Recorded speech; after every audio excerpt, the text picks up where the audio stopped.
महाराज म तपाईको बाटोमा त जादिन तपाई मेरो बाटोमा किन आइराख्नुहुन्छ तेरो बाटोमा म हिँडेको होइन मेरो बाटोमा तँ हिँडिरहेछस्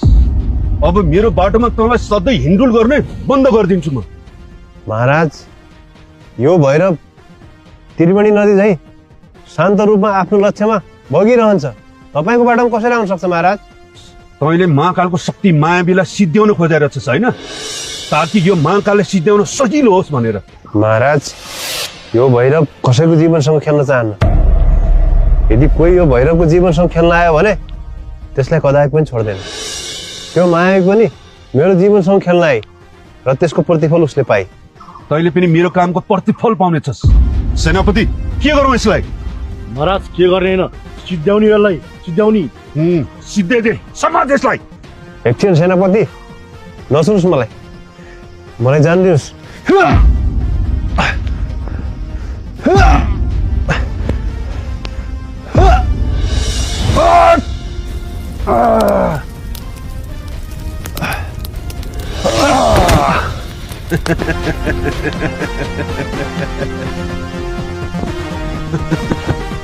महाराज भाग्यो समाज